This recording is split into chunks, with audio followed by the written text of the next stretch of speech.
I just thought of a great idea. It hit me whenever I hit the wrong button, but it gave me an idea. What's that? What I should do is whenever I need to figure out how that was made and get the program, and whenever I get people's logos, I'll put their logo in there instead of mine. There you go. Yeah. Yeah, so it's a little dynamic based on who you have. Yeah. Right. That's a great idea. Well, hello, everyone. Yeah, hello, everybody. Thank you for taking your time out of your night to come to Fish Talk.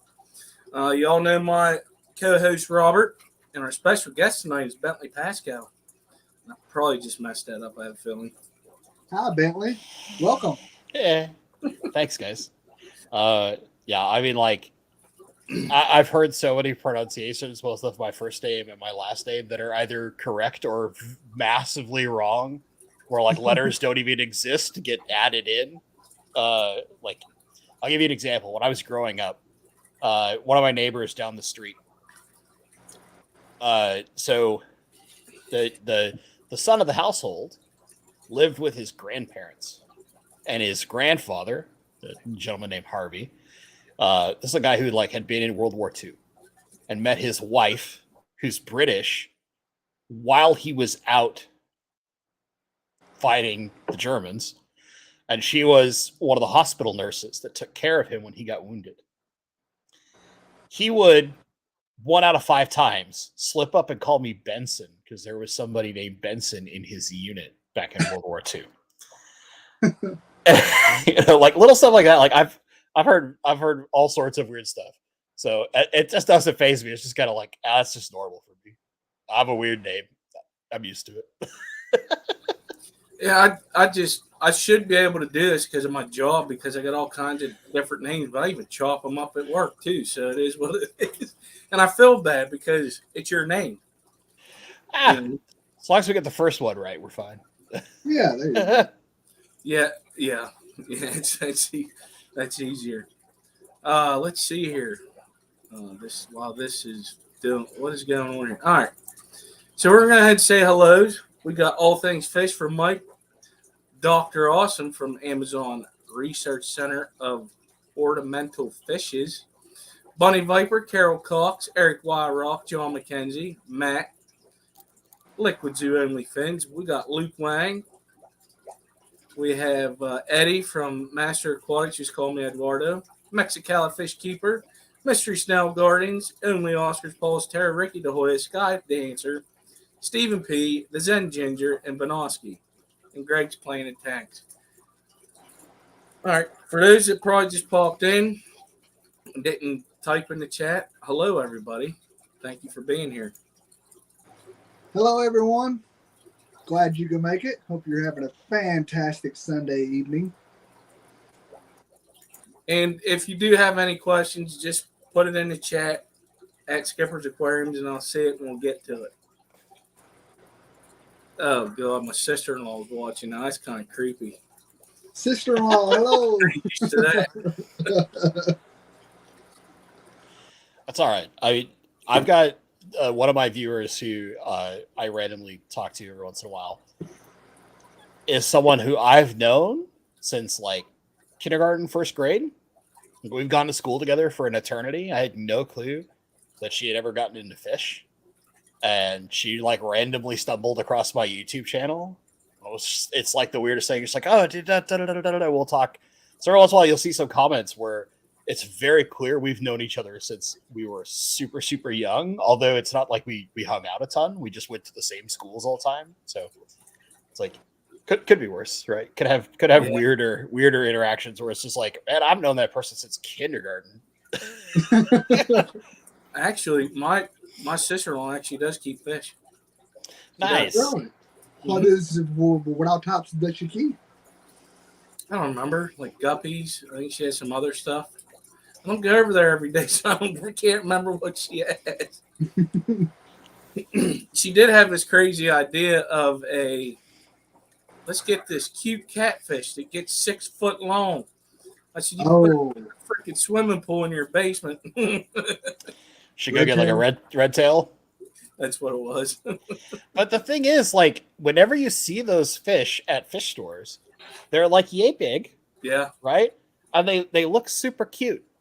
And that's the problem is, like, especially your big boxes, your Petco's and your PetSmarts and all that kind of stuff. Walmart, back when Walmart used to do fish, good lord, right? They don't usually have someone who's there to go like, just so you know, this thing's gonna get at least 2 feet. You know, kind of going like, just, hey, it looks cute and adorable. It's like Oscars, right? I love like kind of sarcastically giving John at KG Tropicals a little S in his comments because he's so adamant about his Oscars, right? And I like saying that Oscars suck just to try and razz him some. But you know, like Oscars, when you see them, if you go to like a Petco, PetSmart, right, etc. I mean, there's a bunch of different stuff no matter where you are in the country or potentially in the world, right? And you'll see an Oscar, it's like that big, and they are adorable. And then like 6 months later, that hulking mammoth of a fish that you bought a 20-gallon long for, right? Yeah. It's like it's because there's unfortunately not every place where fish are sold has a good fish person there to help those customers, and then you also get stubborn customers. You know, I've watched this conversation at one of my local fish stores where somebody was trying to explain that they wanted to buy a discus for their like 2-gallon fish bowl. wow. Unheated. And the employee is trying desperately to convince this person, like, hey, you can't put this discus, like, look at this display tank. It gets the size of a dinner plate. Yeah. And it needs to be hot or it will die. Oh no, it'll be fine. It's a fish. And What? I seriously, I sat back for a while watching this conversation as the person was like, I will not sell you a discus. And they're like, oh, I'll go to this other place and get one. And they're just like, why? Just why? There's still people that say, oh, it only grows as big as the tank. All right, let me know whenever that fish gets the size of that tank and the shape of it, and it busts the seams in it. Yeah, I cannot tell you I almost feel like we have to go more extreme in the way that we like insult some of the myths in the fish hobby, because you'll have all sorts of creators do myth videos, and we try to be really serious about that. But I almost feel like you have to like dial it up to freaking 11 to just be so ludicrous that maybe then it finally gets views, or that people will finally listen. Like I don't know, because how many times have you guys seen like the less how we say factual fish tubers that are out there that somehow they get millions of views, and it's like, oh yeah, I'm gonna put all these predatory fish with these little guppies. It's perfect in this 10-gallon tank. Look how beautiful it is. They're doing it for one video and don't care, or like throwing saltwater fish in a pool. Yeah. You know, like stuff like this that we know from being good stewards of these creatures' lives that the rest of us are doing, where we're literally like foaming at the mouth, angry, and of course they're the ones that have the huge viewership. It drives so many of us, even like the larger channels, even your KG Tropicals, your aquarium co-ops, the guys who are like huge as far as the rest of us are concerned. Even they, you know, they have to hold back, right? It's part of the unfortunate nature of the beast. But even they're in the same boat we are. It's like literally foaming at the mouth at how people will do this to animals. Yeah, I remember one time I was at one of the pet stores, Petco, but I stand there just looking at the tanks, like, how can I help you? So I'm just looking. Then they go to the next person, and this lady is like, yeah, I want this, this, and this, and they're like, well, you can't do that, and they start arguing with the with the lady. So I actually got tired of it. And me being me, I pulled the customer to the side, even though I wasn't the person working there. I said, hey, listen, she's right. She actually knows what she's talking about. She ain't one of them ones that are just blowing smoke up your butt. I said, please listen to her. Because you do have them. There's a lot of them out there. And there's also equal amount that they're of the people that do know what's out there is that they don't, unfortunately. But that's just something we live with. We got to deal with it. And I wish they would actually come into other videos and actually watch stuff that people that know what they're talking about ain't going to stare in the wrong way. Yeah, it's interesting how you know, and a lot of people that are out there that might not know as much, they do mean well, right? But they usually are running off of some level of secondhand or third-hand advice that might have came from somebody who just didn't know well, right? Yeah. And it's how that information proliferates. I can remember as a kid, there's nowhere near the information there was now. You either had to know that like the person who worked at the fish store or pet store that you knew, you just assumed they knew what they were doing, or you had to go and hunt down books. And especially in the 80s, like, there's only a couple books that were like really good and accessible. Yeah. And usually it wasn't something where like you find a lot of them at your local library or something. It was you had to find a store that also carried books about the fish you were interested in, and be smart enough to realize, like, if I want to do this right, I need to be reading these books and learning these things. Otherwise, you're just like rolling the dice, hoping that whatever advice you're getting, and that stuff just proliferates on down the line. Even in an age where information is so widely spread and technology makes it so much easier, you still get that bad advice proliferating all over the place. It's like you'll get people that put stingrays in aquariums with plastic plants. People in Nova Scotia that do that, when you should know that stingrays are extremely curious creatures and are likely to impale themselves on those plastic plants. Or try to eat them. Yeah. I'm not... clearly, no sane fish YouTuber would do that.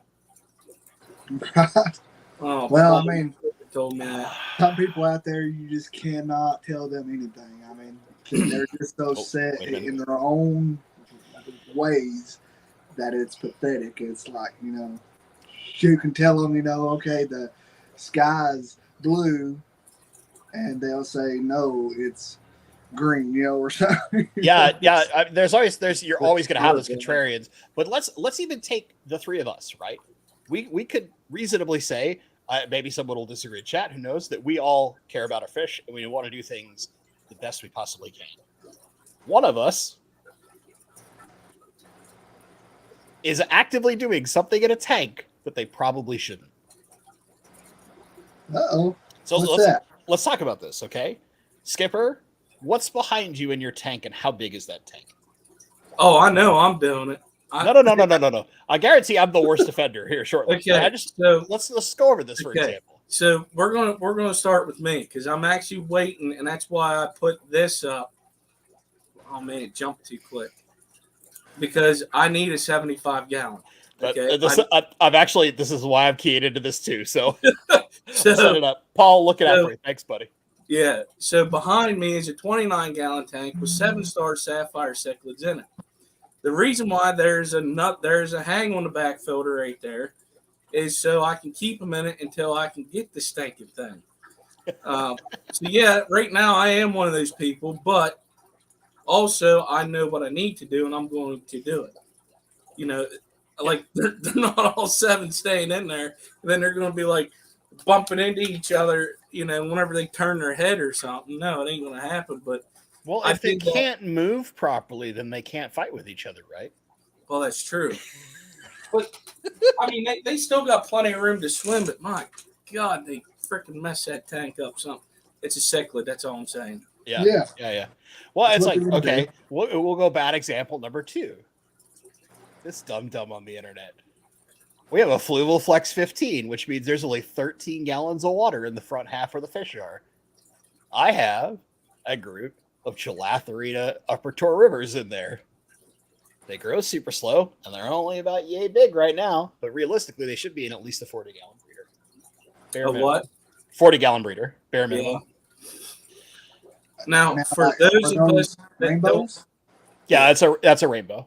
I was going to say, for those of us that don't know that language, what is it? I was going to ask this. I was going to say the same thing. Yeah, I mean, we do. Bentley, yeah, I was like, we know those are rainbows. Yeah, I mean, 9 times out of 10, if I'm buying a fish, it's a rainbow fish. Although yesterday I did buy some fish, and they are not rainbows. Say it ain't so. Oh. Yeah. Is that going to be on an upcoming video or something? Probably not, because it's really innocuous. So there's this relatively new local fish store that was doing a 1-year anniversary. It's their first year of being open. So they had like 25% off all their livestock. And I took my brother-in-law with me in case there was something he wanted to get for his little tank. Mostly I was there for like some plants and some extra stuff. And I very specifically wanted some Rapashi, but I had forgotten that store doesn't carry Rapashi. So we went there, and I noticed that they had a relatively nice small group of really young stir-by Corridoras. And I have a couple of older stir-by Corridoras in one of my tanks. And I was like, oh, I kind of want more stir-bys. I'll just put more stir-bys in with my current ones. So I bought a little, I mean, they're teeny tiny. They're all like this big. They're all like an inch. So they're little bitty babies. I bought like a group of 9 of them. Oh, nice. Well, it's 25% off. Why wouldn't you? Just buy a few more fish, right? Right. Oh, listen, plus also, it's a new store trying to support a new store. And that store is like more saltwater than fresh. And I'm always in there trying to like encourage them to expand their freshwater.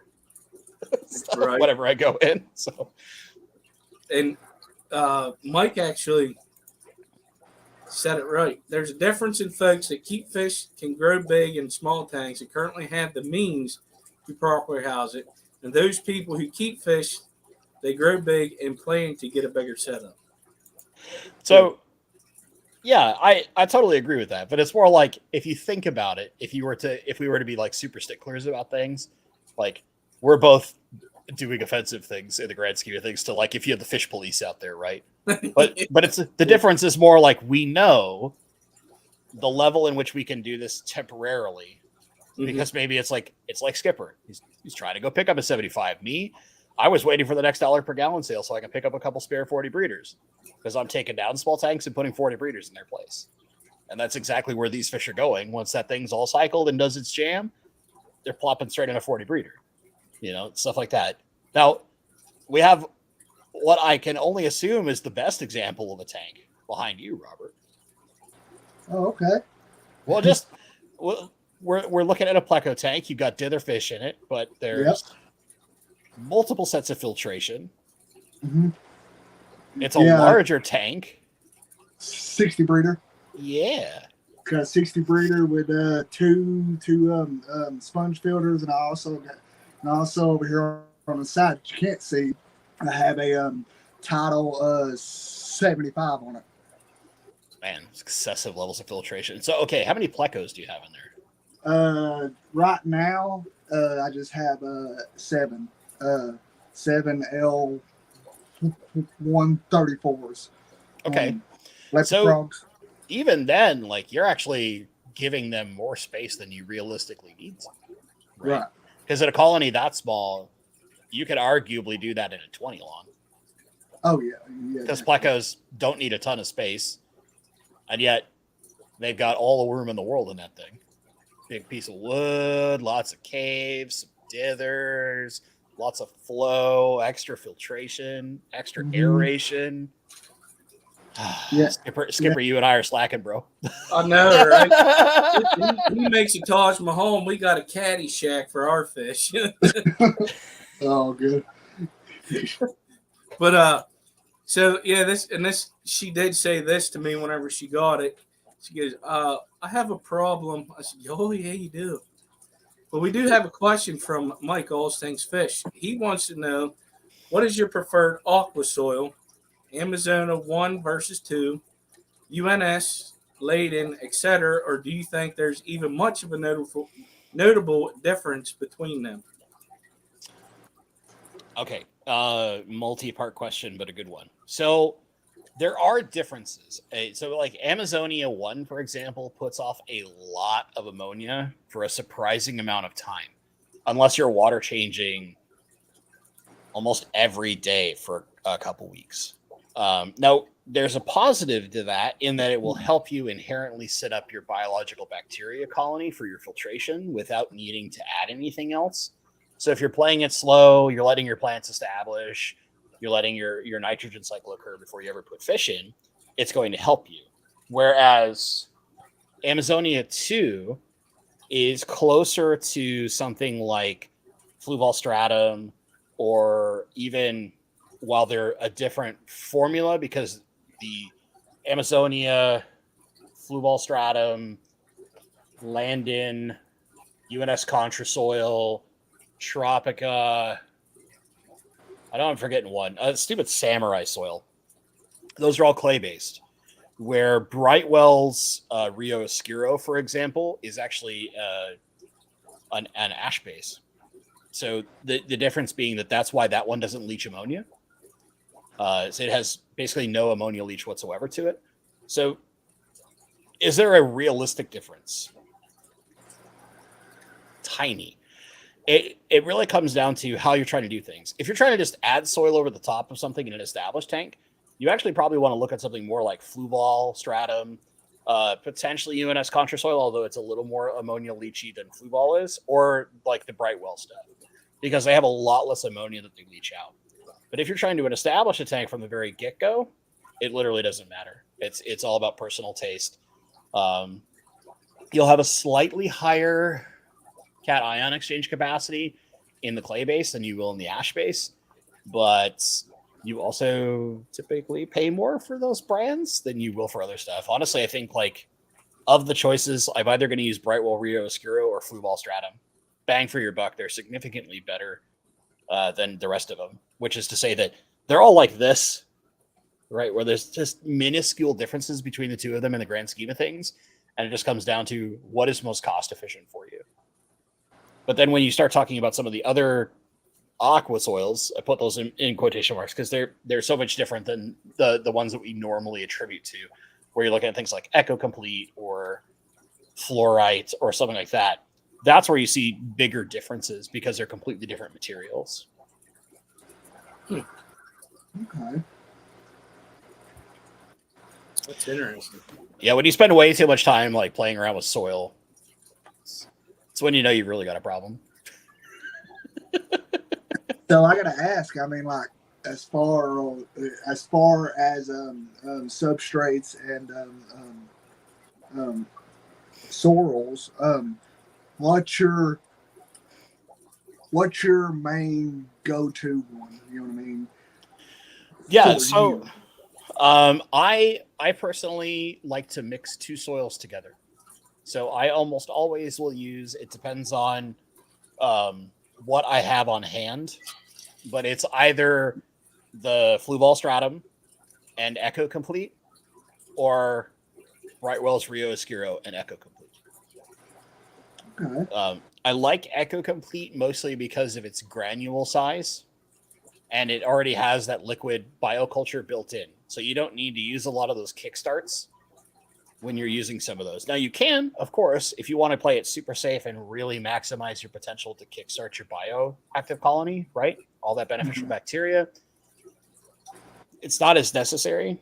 And whether you can do it one of two ways, you can either layer it all lasagna style, right? That works perfectly fine. Or you can completely mix it together like you're trying to make like a cake batter or something. And both versions of that work fine. So you could literally like layer in these things in alternating layers or however you decide you want to do it versus completely mix them up. And you'll get effectively the same results. The only difference that it really comes down to is depth of substrate starts mattering depending on the plants you're using. So if you're using a lot of like crypts or swords, you really want a fairly thick substrate layer. you're talking like at least 4 inches, because you want to have lots of room for them to establish a nice big root system. But if you're doing a lot of like stems and epiphytes and things that don't as heavily rely upon their roots, 3-4 inches is just fine. You can get away with very little if you're doing purely epiphyte plants, because then they don't even have to root into the substrate. So you can have just a very thin layer of substrate. But just keep in mind that the thinner your layer of substrate is, the more active you probably have to gravel vac. It's kind of like old school under gravel filters, right? If you had a really thick layer of gravel, there's more room for that stuff to slowly move down in before you have to do any level of cleaning work. And eventually that stuff, all that mulm and stuff will become inert naturally. And it just becomes various fertilizers for you if you have plants in that area. So a thicker substrate kind of actually helps you in that you sort of need to do less maintenance when it comes to like your gravel vac type work. Unless, of course, you're doing like sand. Sand, you kind of always have to do some level of maintenance, or you'll start dealing with things like cyanobacteria and things like that start forming on the surface of the sand because it's so fine and it creates such a compact layer. It doesn't allow much room for the detritus to get down into the substrate and allow all the bacteria that lives down in those areas to start doing their thing. Okay. I don't gravel vac a lot because I have in my mind that it helps the plants with the roots. Mm-hmm. Now, if it's not around that plant, but depending on the plant, whenever you pull it, you can pull up half your substrate with it, Yeah. But like, I got like smaller plants. I don't have yet. Well, I don't know. It depends on these fish behind me what they'll not mess with or whatever. What they decide to allow to live. Hey, this Anubis live, and that's all you can have in here. Well, whatever. I guess I'm gravel vacking every time I clean the tank. and one thing you might try with them, just because it is a tougher plant, is something like Bulbitis. Still an epiphyte, but a lot like Java fern, it gets a lot taller, but it is quite a lot tougher. So that might be an option that gives you a little bit extra height and density as opposed to like Anubias. But when you have decent substrate, and that doesn't necessarily mean like UNS contra soil, but more like just a decent amount of substrate present, you don't necessarily have to gravel vac as often. And it's not reliant 100% on plants, but it's more that because there's so much more surface for bacteria to be there, there's a larger inherent bacteria colony that's going to break down all of the potentially toxic portions of your waste and detritus and turn it to where it becomes inert. Now, eventually your nitrates are going to go through the roof if you don't have plants to handle that. So you kind of need to inevitably do some stuff. For me, in some of my tanks, until I start seeing what I consider excess mulm on the surface, I never gravel vac. Yeah. And if I start seeing it, especially it's in tanks where plecos are, if I start seeing buildup on the surface level around the plants or like covering some of my like really low-lying plants, that's when I start going in and getting all that excess detritus off of the surface. But I'm very rarely digging into the substrate, trying to get the stuff out of the substrate. Yeah, that's maybe like twice a year, tops. So there's a guy that has rainbows that you would be interested in maybe, but they're shiners. They're beautiful. Rainbow shiners are actually one of the fish that I think is drastically underappreciated. They are. Especially in the United States because they're native. And for some reason, native fish like darters and shiners are not very popular in the aquarium hobby in the United States. They're very popular in Europe. Rainbow shiners are huge in like the Czech Republic, Germany, stuff like that. And yet for some reason here, even though we could get them natively, they're not as beloved. And part of it, I think, is because there's an inherent appeal to a lot of the brighter colored fish that hold that color all the time, right? Because shiners, you don't see them right away. You don't see that color right away. Yeah. And once you kind of get into like the tropical tank frame of life, it is surprisingly hard to divest yourself from tropical tanks and look at cooler water systems where shiners are going to thrive, right? You don't want to keep rainbow shiners in like an 80-degree tank at all times. No. You almost want them to be in something where they get natural seasonal swings and room temperatures, which, man, I'm telling you, if more people saw shiners when they're fully colored up and doing their thing in like a kind of like river system style tank, I think more people would keep shiners because they're so cool. They're such cool fish. I actually got some off of him, and I love them things. They're still juveniles, but whenever I did my research on them, man, when they get the breeding color, oh my gosh, they are beautiful. Yeah, it's one of the things I've pondered doing is actually like a very large system of rainbow shiners, just because you almost need them to have a bigger tank so that you can get a big group, because the way that they act in big groups is significantly different than in small groups. It's a lot like actual rainbow fish. You can get 6 rainbow fish and they'll give you their behavior a little bit. But if you see 30 of the same species in a very large system, they act way different. They're so much different in how they behave with each other. I can see that there's a lot more competition and stuff also. Yeah, and just when you have more space too. Like if God, who makes it? I have to go look this up. The stupid like 900 gallon basically indoor pond you can get off of Amazon. Didn't Lucas get one of them? Yeah. Lucas has one. That's exactly what I'm thinking. Boswell, that's who makes those things. I had to go look it up. But I've actually pondered getting either the 450 or the 900 version of that out of my garage whenever I have it, so that I can do a very large school of a singular species of rainbow and just let them do their thing in a monstrous water system. Because they're so cheap for how big they are. The only problem is it's like completely open top, right? Few worries there. You'll be all right. Then we got some comic relief here from Amazon. Yes, Bentley, my 10 goldfish keep coming down with fin rot. Is a 5-gallon too small for them? You might want to go to 2.5 gallon. I think you're giving it, it's too much room. That's why. Mm-hmm. And Paul said that his stir-bys are glass surfing, laying eggs, and as they go, and the discus are right behind them eating caviar. those poor stir-by babies never had a chance. And then Mike comes back with, obviously plants can use ammonia as an end source, but do you think from a plant growth perspective there is an advantage to using ammonia leaching and plant growth? Well, you're not going to be able to really get Amazonia 1 for too much longer.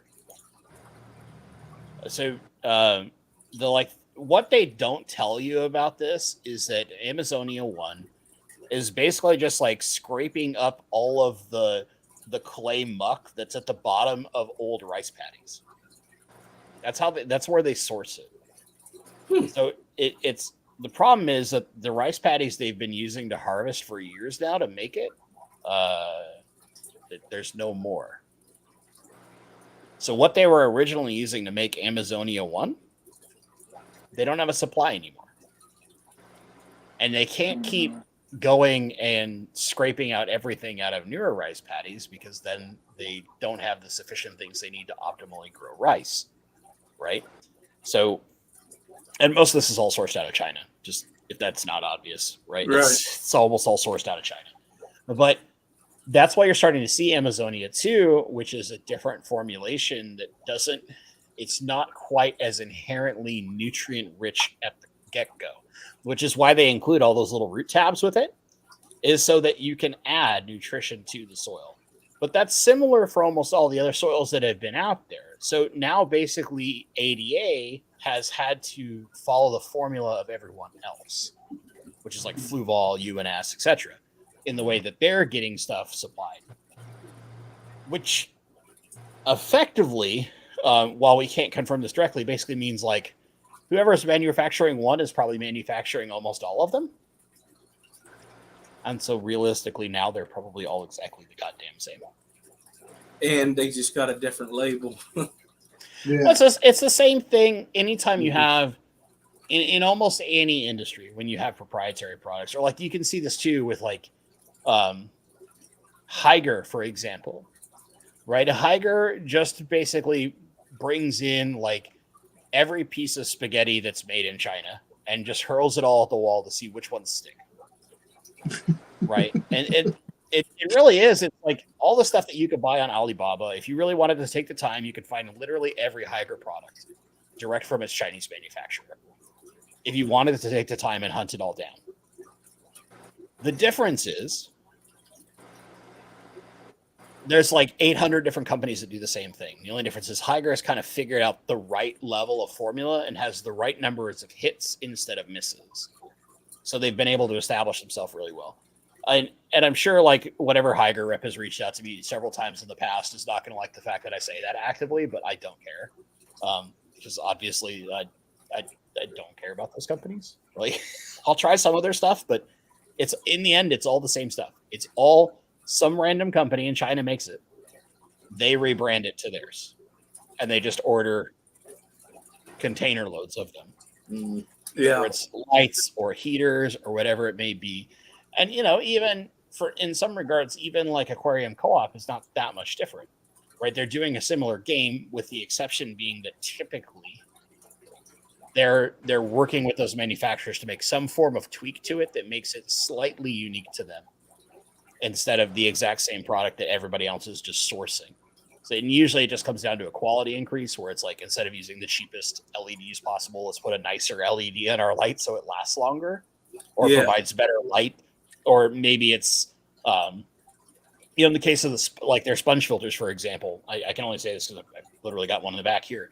The difference between like a Hydro 5 sponge filter and an Aquarium Co-op, other than the actual sponge porosity that they use, is they made the base nicer. It's a thicker, better grade of plastic so that like the weight that sits in the plastic doesn't eventually break out of the plastic. Yeah. It stays solid for a long period of time. Where if you look at anyone who's had a Hydro 5 for like 3+ years, almost always the bottom is broken in some way, shape, or form, and the weight's like cracked through the very thin plastic that they have there. And eventually that causes like rusting and all sorts of other problems. But like the innovation, put it in quotes, is just its product quality, right?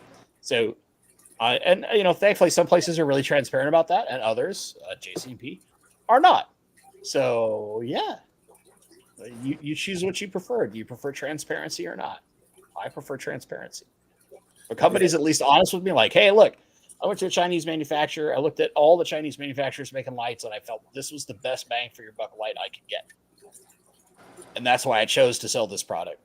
Okay, I appreciate that. But if you're going to tell me I engineered this product, well, then why does like three other companies have the exact same light? Yeah. With the same model number on it. True. Paul comes with a question. Part of the reason they're not as popular in as in many states, it's illegal to keep a lot of native fish. He's right. Yes. There's a lot of fish here that I can't keep that are beautiful in our waterways. But if you have a fishing license, you can. I don't get that, but it don't make no sense. Well, and there's certain states also that are a little stronger about that. California is like one of the best examples because they're extremely strict, even in cases of fish they probably shouldn't be so strict about because they're worried about it damaging native habitats. And Washington is partially like that. Like you cannot keep one of the coolest native fish there is out here, which is the Olympic mud minnow. You cannot go catch them and keep them. That's absolutely illegal to do that. Like, and part of it's because there's not many habitats and there's a risk of losing them and things like that. But, you know, I think in the states where you can keep them, like if you're in Kentucky, Tennessee, Missouri, you have a lot of surprisingly awesome natives that you can get easy access to, and you're allowed to keep them. Right? Yeah. And yet you might look at like, I don't know, African cichlids or whatever it may be, even though you could get awesome shiners and darters and stuff. I'm gonna do a collecting thing this year. If my buddy sets up his campsite where he had it last year, I noticed that there was some darters in there, and I wanted to see what they were. What kind of darters? Oh yeah, yeah. That is gotta right. You don't know yet. Never mind. They're very cool looking. I gotta get a net or put a trap in there, see if they'll go in there. Big Shrimp wants to know what we use to clean our aquarium glass. He uses Windex, which he says is a no. Should I be using it? I can tell you this: I use Windex, but I also spray it on a towel first, as opposed to spraying it at the tank. That's what I do. Yeah. Well, what I use is probably a lot worse than that, but I use just regular rubbing. I think it's like 71%. Oh, rubbing alcohol? Yeah. Rubbing alcohol. But I'll put it on a rag, and then then I'll sure. like that. Yeah, I mean, if you're, as long as you're doing glass, it'd be fine. I could see that. You just have to be careful. Yeah. And yeah, like direct application to the towel, not spraying it on the glass is your best bet. Fritz has their like aquarium glass cleaner, which is actually fine. Realistically, unless you have some like really heavy mineral buildup, you're fine with just water. Yeah, you can literally just use like lukewarm tap water, and you literally put it in a spray bottle. And if you really want to go the extra mile, you could put a small amount of like white vinegar. If you really have a heavier mineral content, if it's on the outside glass, right? And that small amount, all you're really looking to do is just get it wet enough to where whatever residues and stuff are on there, so that a nice clean towel will pick it up. You don't want to use like a paper towel, like use a decent terry cloth, something like that. But the bigger thing is making sure that the towel that you're using is clean, and not necessarily worrying about like a cleaner. But if you're in an area where you have like really hard water, so you're going to get more of that like kind of that mineral content drying up, that like calcium line and stuff like that you're going to get on the inside of your tanks, that similarly will form on the outside of your tanks. A small amount of white vinegar goes a long way. If you want to do it like the super simple, safest way possible. But you can also get like, I don't have the bottle down here. I have it somewhere else, but like Fritz and a couple other companies all make an aquarium glass cleaner that's pretty tank safe in the grand scheme of things if you're that paranoid. But realistically, just use warm water. You'll be all right. Yeah. You'll be all right. It's have one towel for being your wet towel and one towel for being your dry towel. Wax on, wax off, baby. You'll be all right. That's right. Karate Kid, that beast. Miyagi eat the crap out of it. Yeah, man. Mr. Miyagi knew what was up. Yeah, you did. So greatest movie at all times. You mainly keep rainbows, but you also have a fish that farts. I learned yes, sir. At Fishtoberfest. Yes, sir. Do they stink? No. They feel that when you pick them up, they're pretty slimy. Oh. So, I mean, like the Dojo Loaches, I adopted them, right? And then my lady loves them, and I got more into them. And really, what it comes down to, and now people will actively look for whenever the tank that has the Loaches in the background, mm-hmm. They will actively time code whenever they see a Loach fart in a video, which I love. Because every time I see a comment like Loach fart at 42 seconds was like the most recent one in my video from yesterday, then I'll go back and watch, because I totally miss those things when I'm editing. And I probably should be looking for them more and doing something to like call it out. But it's kind of like almost like a Where's Waldo fun game for my audience, which I love. Because like the people who get like super entertainment out of that, they're the best. Like, because they're learning why, like I will sit in my chair that's by that tank. And as long as the football game is not on, I 90% of the time I'm just like staring at that tank watching, and every time the loaches take certain positions, I know fart is coming. I was just waiting there like a 12-year-old, like, Are you gonna do it? like a total idiot, right? But it's so Farts are funny. I mean, come on. getting that enjoyment out of something you don't expect with a fish, it makes it so much better, right? And they're such like doofy fish as is. They do so many like dumb, weird things. It's too great. Yeah, whenever you said that at your talk, that was it. Fishtoberfest. I was like, this talk is way out of left field here. But man, this is funnier than hell, and I learned something. Yeah, it's funny because I was sitting there, Kenny, like right after the previous Fishtoberfest in 2021, was like, hey, I know it's super early, but can we book you as a speaker for 2022? And I was like, of course, dude. You could have got me for 2021. I would have made it work in my schedule. I would have found a way. He didn't ask me because he's too worried I'd be too busy. But shout out to you, Kenny. I know you're in chat. So but sitting there, and I talked to him. I think it was like 6 months out, and I was like, "How much time are you expecting me to talk for?" Because we all know that I don't shut up, and if you let me go, I'll just talk way too long. Look at any of my plant talks. They're supposed to be like an hour, and they're like an hour and a half long. Obviously, I don't shut up. And it's like, I don't know, like 30, 45 minutes. So I'm like, okay, I got to do something short. And if I get on something where I'm trying to be too educational, I will talk too long. So I need to do something stupid and fun. Because the other thing was, and then he gave me the full speaker list. So I'm like, okay, so we're going to have Dr. Maz, Ham Chin, Chris Biggs, not a lot of folks know her, but she's awesome. And Carolyn Estes, right? Who's like, she leads all the bitch auctions, and she's hilarious. I love that woman to death. Oh yeah, she is. And then Alex from Secret History, who like you're going to get something like pretty educational out of Alex. I was like, okay, I need to be the weirdo of the lineup. Biggs will be funny, but he'll still be educational. So I need to play that game, sort of, and do something completely different from what you would expect out of me. I remember I was sitting downstairs with my girlfriend, and I guess, I don't know. We'll be married soon, so whatever. Effectively wife, my lady. And I was sitting there talking to her, and I'm like, let me ask you a question. You're not into fish. If you saw a talk titled "How I Fell in Love with a Fish That Farts," would you watch it? And she was like, yes. I'm like, okay, that's what I'm doing. just that's if the only thing you care about are those, right? Because that's like, she's slowly learning about fish and she appreciates them, but she's not the person who's going to be like, I have to have a fish tank, even though like I've got her kind of on the hook.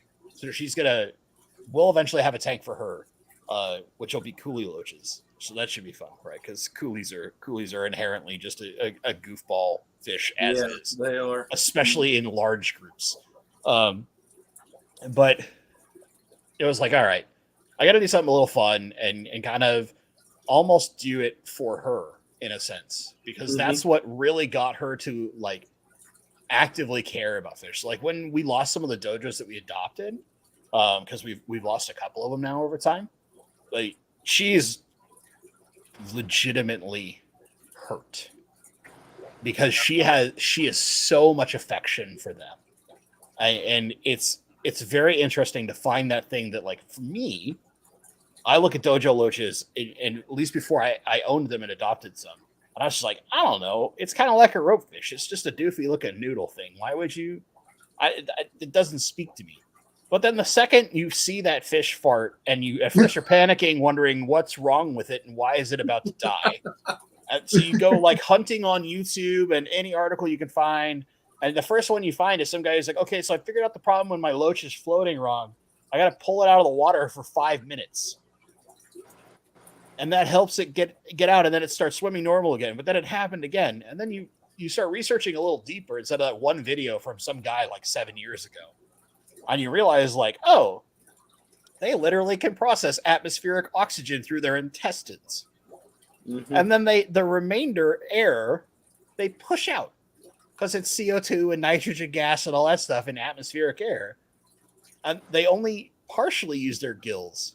They've literally evolved to breathe atmospheric air so that they can military crawl from pond to pond. Yeah. This fish that's like turned itself into this invasive pain in the butt is also hilarious to keep. Yeah, but as it's an a lot aquarist. cooler looking. It's a lot cooler looking than a snakehead, if you ask me. Man, dude, some of those snakeheads though, they get such cool color, like those Oh, big yeah. blue snakeheads, and some of the other Chianas that are out there. They're so cool looking, but yeah, they're not as doofy. I think that's why I also I look at ropefish and I think I find them inherently interesting too now because I've had the dojos and those like doofy Cthulhu faced fart machines make me wonder like what weird doofy things do ropefish do that I just don't know about. Yeah, it's true. That is a good point. But I guess if I asked Haley, I would know because like she was the ropefish queen back when she was actively doing YouTube stuff. She has quite a few of them, doesn't she? Yeah, she had a big pond, right? Yeah, she had that big pond she built full of them. Oh, down in her basement. That's right. Mike just wanted to thank you thank us for touching on Substrate a little bit.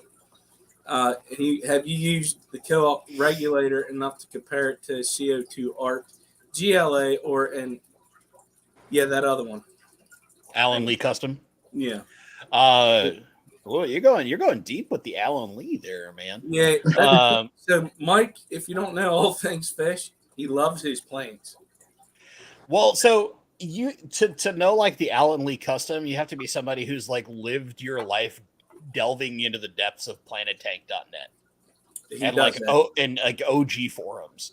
So then I would assume all things fish, you're used to the handle Seattle_aquarist.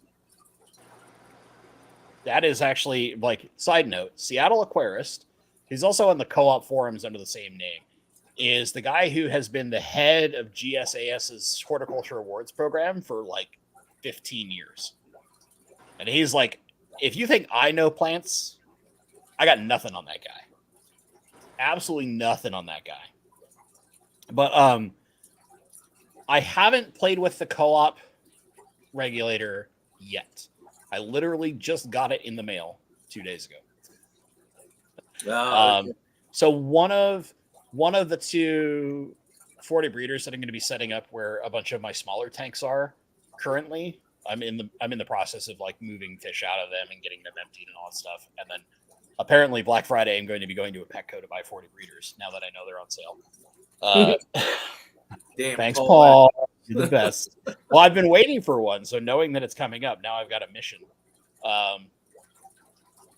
One of them will have like a full, basically aquarium co-op CO2 setup, so regulator, nano diffuser, all that kind of stuff. And I've had a like spare tank of CO2 sitting around for a while, waiting for whenever I needed to reload one of my canisters. But now it's just a new regulator gets a fresh 20-pound tank of CO2 that's been waiting while the CO2 shortage has been going on. Well, then that way you can be able to test the whole stinking system out there, not just a part of it. Yeah, basically. The only thing I've been trying to decide whether I want to use proper CO2 proof tubing or just use like co-op standard airline, because it's technically right. You use CO2 proof tubing because the standard stuff that they use in normal airline becomes brittle when exposed to CO2 over a period of time and then causes leaks and other problems. Whereas CO2 proof tubing is a little more durable and it's that thicker material as opposed to like that thinner kind of flexible rubber that most airline tubing is. Those are like the little nuanced things that I'm like, which version of this do I want to do? Yeah. I mean, you could test one or the other, you know? Oh, yeah. I mean, inevitably, I could test a ton of things. It's just about figuring out what I want to do as opposed to how, right? Yeah. This statement kind of comes to the beginning of my fish keeping hobby. Back in the day, we used Windex to clean the interior of the glass after the bi-weekly complete tank tear down. Wow. Listen, he ain't lying. Like, whenever I was a teenager, there was no information. I didn't have a library I could just go to. I lived in the sticks. So I did the try it. If you fail, don't do it again method. You learn it the hard way. But yeah, and I also got my fish at Walmart because that was the only place I could get fish. The old Walmart days. So try, fail, try, fail, try, fail. Yeah. Walmart. Eventually, I got rid of the tank whenever I went to the military, and then I started doing other research. And then whenever I got back into it, it was like 2018, 2019, I really got into it. And YouTube was a bad thing for me, but a good thing in the same way. It's just feeding that addiction, man. Oh, it did it ever. We're like the street corner pusher. Just the first taste is free, baby. I know, right? There's one thing I want to touch on before we go, before I forget, is the Arkoff fundraiser. We're going to have, I know I said, what was it, last Saturday, I'm done doing auctions. But whenever somebody comes to me and asks me to help out a good cause, I cannot say no because I like helping people. We're doing it's for the Amazon Research Center down in Peru for Dr. Anthony. He come to me and asked if we could do an auction on my channel to help raise money for the Amazon Research Center for Christmas for the kids to get them gifts because they probably won't be able to get a gift during Christmas. They're also going to throw them a Christmas party. So I was like, well, yeah. I mean, it's kids. Of course I'm going to do it. So you did force me. You said if I didn't do it, I ain't going to say the rest of it. But anyways. I would like to note that I am actually really looking forward to that auction. Because I was on the email list, right? Where it's like, hey, if you have a donation to be a part of the auction, I was like, you're talking to the guy who like actively doesn't breed fish about doing fish donations. Not that helpful, I suppose. I guess I could do plants, right? Yeah, you could. Although I've shredded all my spare plant availability, but I'm looking forward to it because I might just like bid an atrocious amount of money on something just to be a donation. Well, in the past, as a matter of fact, at the beginning of the year, we have tested that theory on this fish. we raised money for somebody, and oh my God, wow. The way people come together in this community, it is awesome. And Shanna, go to the principal's office, as Dan would say. You're tardy, Shanna. But yeah, it'll be a good thing. It'll be great. So for those who can make it, be here. You know, and I do know that you'd be helping a good cause. Absolutely. And I do know that there's going to be quite a few people that's going to be battling to get those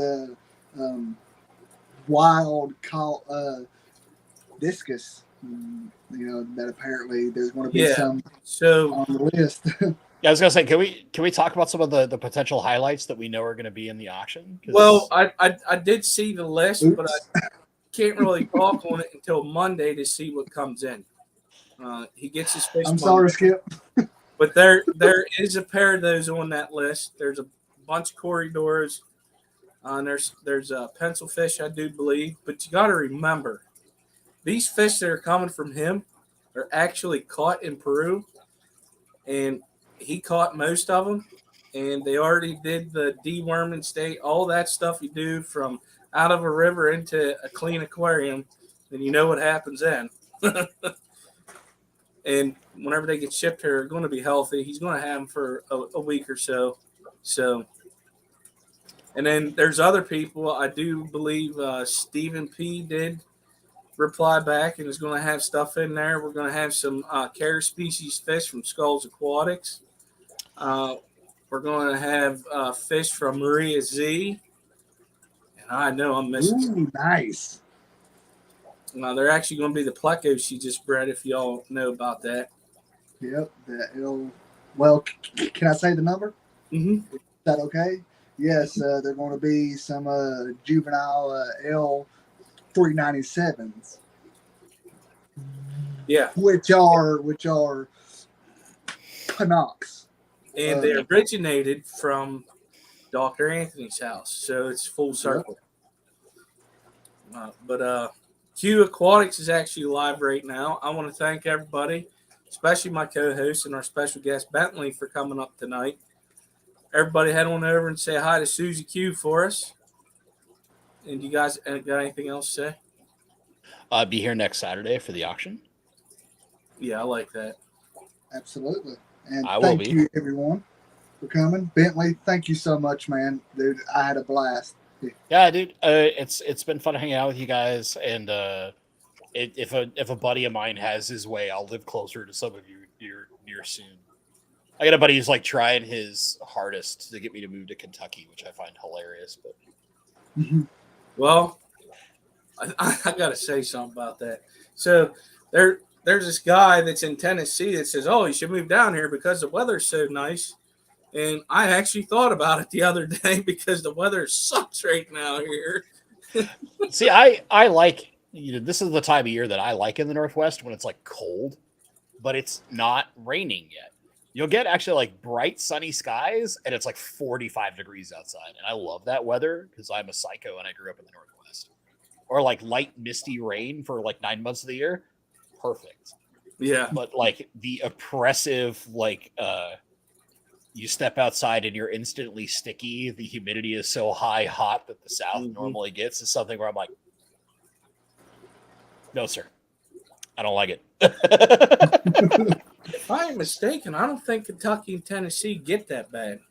Kentucky does. Kentucky does. I mean, The Louisville area gets fairly humid. Not as bad as like say Florida or Mississippi and stuff like that will, but it doesn't get muggy. Well, don't come to Pennsylvania then, because it gets like that too. Yeah, I know. Although I'll be in that area, effectively speaking, in the grand scheme of things next year. So yeah, he announced it. Keystone Clash. Yeah, he announced it yesterday. He goes, "I know that Bentley had said this on his stream." I said, "Yes, he has."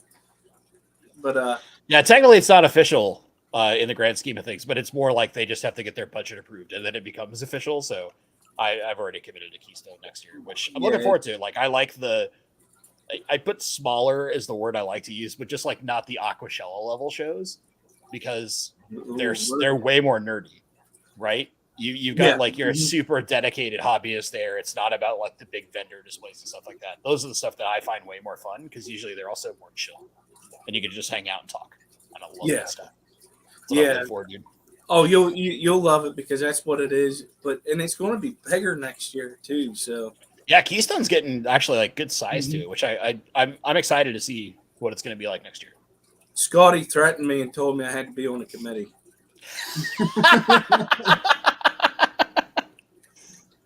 He's not here right now, I don't think, so that's what I'm going to say. But all right, everybody, y'all have a good night. Thank you. See you next Saturday. We'll see you. Saturday. Bye.